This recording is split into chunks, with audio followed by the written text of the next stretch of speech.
Se réveiller aux aurores, enchaîner les réunions, faire les courses, vous vous démenez chaque jour. Et votre épargne pendant ce temps-là, elle fait quoi? Chez Distingo, nous pensons que votre épargne doit travailler elle aussi pour vous comme pour les autres. C'est pourquoi avec Distingo, nous vous proposons l'un des meilleurs taux du marché avec un placement sécurisé, disponible et utile, car réinvesti dans l'économie française. La vraie vie, quoi. En bref, une épargne aussi distinguée que vous. À découvrir sans plus attendre sur psabank.fr. Distingo par PSA Bank.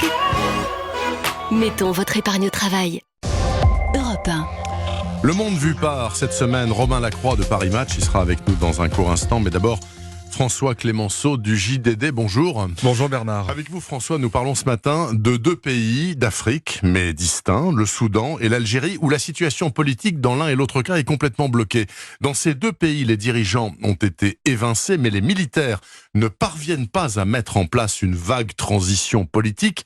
Et ça vous rappelle quelque chose? Oui, vous allez trouver que la comparaison est exagérée ou qu'elle remonte loin dans le temps, mais il se trouve que nous avons tous replongé cette semaine dans le souvenir du massacre par l'armée chinoise de la place Tiananmen il y a 30 ans. À l'époque, des étudiants de Pékin, bientôt rejoints par les sociétés civiles des grandes villes du pays et même par une partie des forces de sécurité, ne réclamaient ni plus ni moins la même chose que les Soudanais et les Algériens aujourd'hui. Un dialogue pour obtenir davantage de liberté et de droit, afin que la modernisation du pays, mise en œuvre par Deng Xiaoping, soit accompagnée d'une modernisation politique. Alors ce qui est très intéressant, c'est qu'à l'époque en Chine, comme aujourd'hui au Soudan et en Algérie, le pouvoir en place était divisé sur ce qu'il fallait faire. Oui, à Pékin, il y avait une ligne dure, incarnée par le Premier ministre Li Peng, une ligne réformatrice, affichée par le patron du parti, Zhao Ziyang, et au milieu, l'architecte de la nouvelle Chine, Deng Xiaoping. Et que s'est-il passé? Eh bien, pour sauver la volonté stratégique de s'ouvrir au monde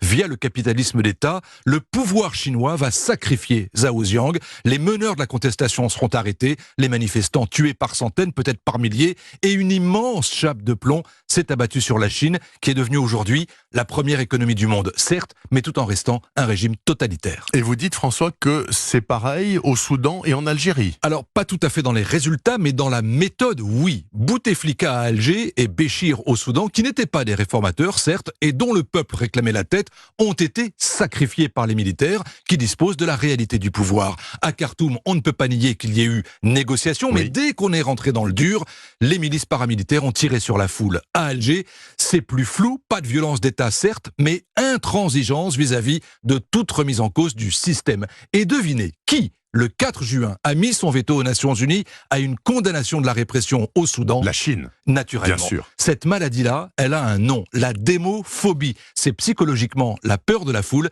mais politiquement, c'est la peur de la démocratie.